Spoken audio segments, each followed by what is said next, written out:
meus amigos, meus irmãos. Emmanuel, ou Emmanuel, como dizem os latinos, escreveu pela psicografia do Chico Xavier. LBV significa luz, bondade e verdade no enriquecimento da vida. Fora da boa vontade não há solução. Naturalmente, quando os anjos vieram a este mundo, cantaram glória a Deus nas alturas, paz na terra aos homens de boa vontade.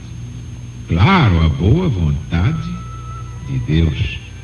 Porque dos homens, boa vontade, você já viu, né? Não há mesmo. Só os que estão na LBV.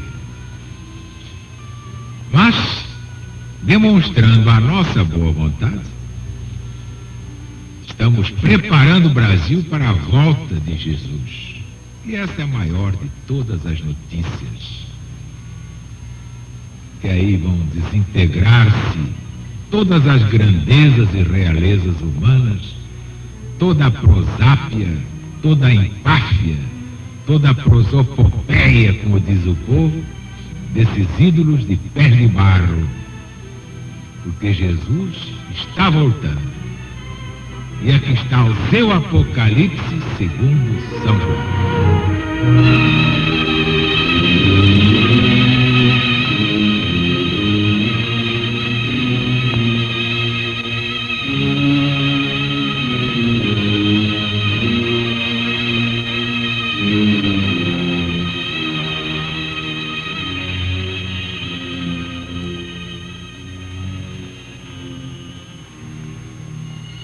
Depois disto, vi uma grande multidão que ninguém podia contar, de todas as tribos e nações, e povos e línguas, que estavam em pé diante do trono e à vista do Cordeiro de Deus, cobertos de vestes brancas e com palmas nas suas mãos, e clamavam em voz alta, dizendo: salvação ao nosso Deus que está sentado no trono e ao divino Cordeiro. E todos os anjos estavam em pé ao derredor do trono e dos anciãos e dos 4 animais, e se prostraram diante do trono sobre o seu rosto e adoravam o Senhor Deus, dizendo: amém. Bênção e claridade, sabedoria e ação de graças e honra e virtude e fortaleza ao nosso Deus pelos séculos dos séculos. Amém. E respondeu um dos anciãos, dizendo: esses que estão cobertos de vestes brancas, quem são e de onde vieram? E eu lhe respondi: meu senhor, tu sabes. E ele me disse: sim, estes são os que vieram de uma grande tribulação e lavaram as suas roupas e as embranqueceram no sangue de Cristo Jesus. Por isso estão diante do trono de Deus e o servem de dia e de noite no seu templo. E o que está sentado no trono habitará sobre eles. Não terão fome nem sede, nunca jamais, nem cairá sobre eles o sol, nem ardor algum. Porque o Cordeiro de Deus, que está no meio do trono, os guardará, os levará às fontes das águas da vida. e enxugará todas as lágrimas dos olhos deles.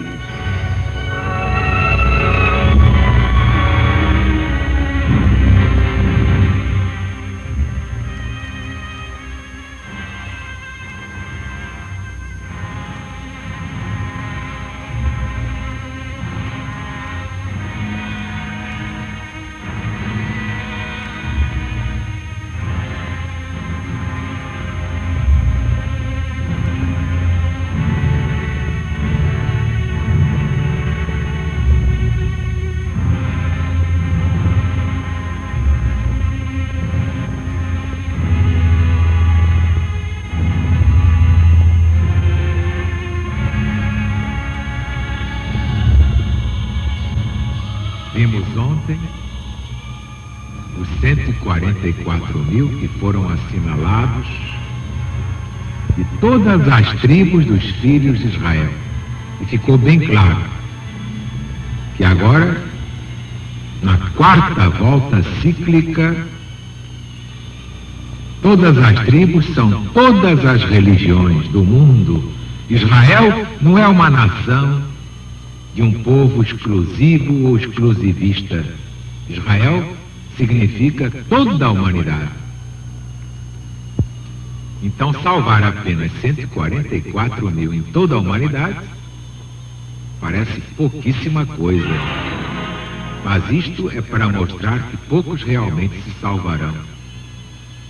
Os debochadores, os palhaços no mau sentido, porque os palhaços que divertem crianças, nós sabemos que têm coração limpo. Mas os debochados, os debochadores, os mistificadores, esses fariseus impenitentes, estão em toda a parte,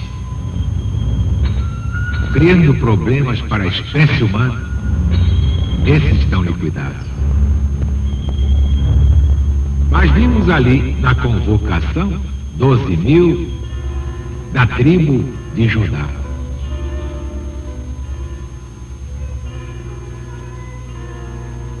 O assinalamento começa, portanto, pela tribo de Judá. Por quê? Exatamente por ser aquela que, segundo os conselhos de Deus, tinha dado nome a todas as demais. E as tinha escolhido carinhosamente, pelo merecimento. Aquela que tinha recebido as promessas especiais sobre o Cristo. Primeiro da boca de Jacó, na pessoa do próprio Judá. Basta ver o Gênesis de Moisés. Depois da boca do profeta Natã, já na pessoa do rei Davi, rei profeta. Está lá no livro dos Reis, Velho Testamento, da Bíblia Sagrada. E aquela, enfim, de onde tinha saído o Salvador, que por isso se chama o leão da tribo de Judá. Então esse leão da tribo de Judá é Jesus.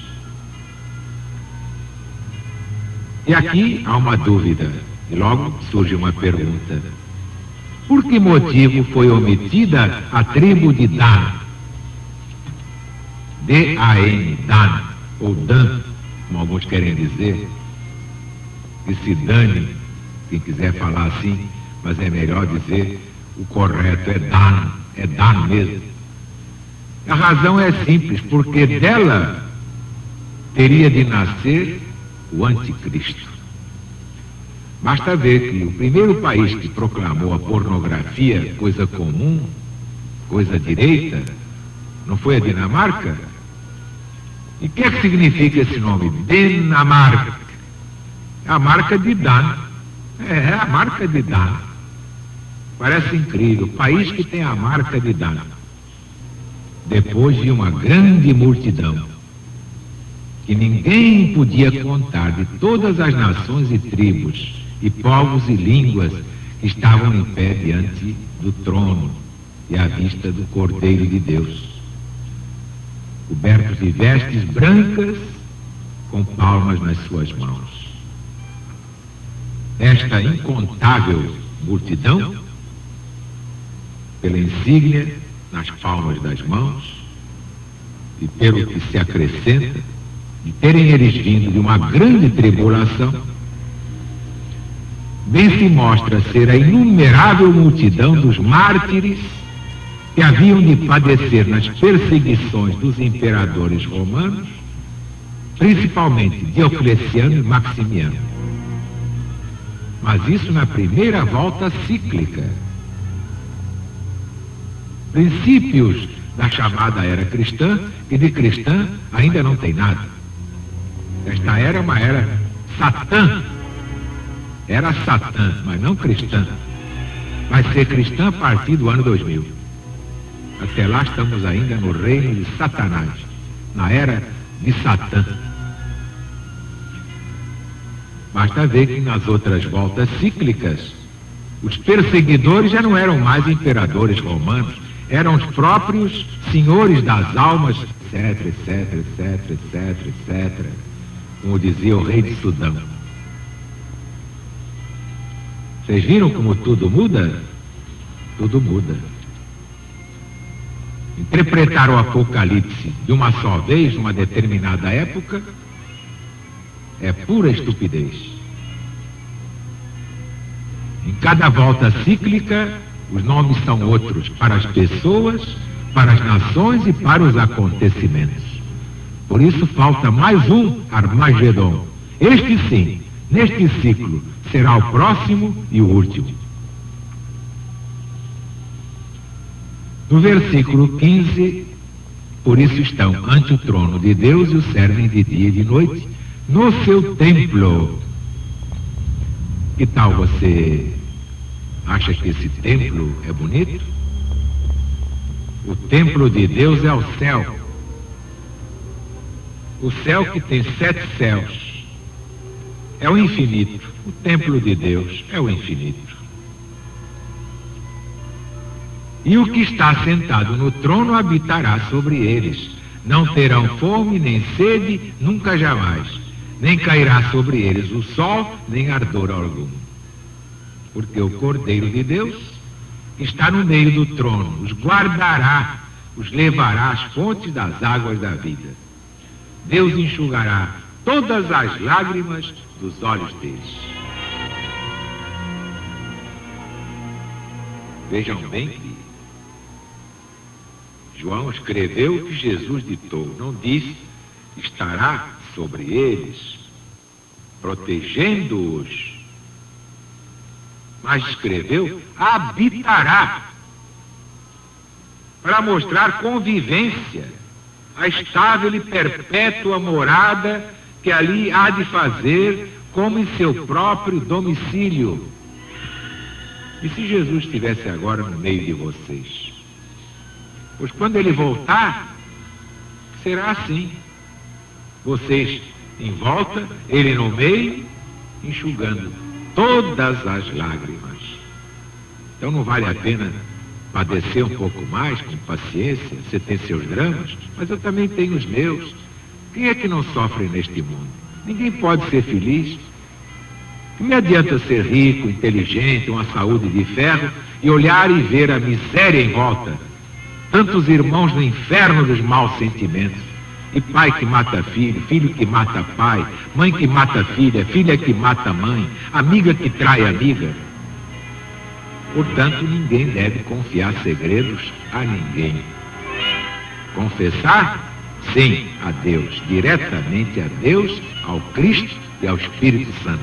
Mas a ninguém na face da terra, a não ser que seja mãe de verdade, que até mães hoje a gente já põe de quarentena. Mas quando é mãe que se sacrifica pelos filhos, então vale a pena confiar-lhe todo o coração. Vocês viram que trecho bonito do Apocalipse? Quando Jesus voltar, vai ser essa beleza e enxugará todas as lágrimas. Vocês terão suas lágrimas enxugadas pelo próprio Jesus. Isso compensa a perseguição dos imbecis, o deboche dos idiotas, de que o mundo está cheio. Pois se debocharam do próprio Jesus, não vão debochar daqueles que acreditam em Deus e levam a sério as coisas sagradas da vida? E você vai ficar triste por isso? Vamos recordar o soneto de Carlos Cavaco. Ele escreveu este soneto ouvindo a minha pregação. Foi sua última produção literária. Depois morreu. Está melhor que muita gente por aí. Vamos então a esta página. Jesus está voltando.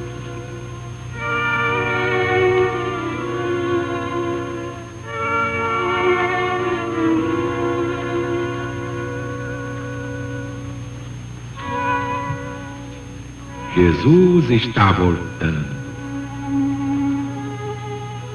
É que essa luz que acorda as almas e desperta os ninhos, e amansa a fé, e alegra os passarinhos. Ela emana do corpo de Jesus. Jesus está voltando, mas sem cruz. Vem livremente andando nos caminhos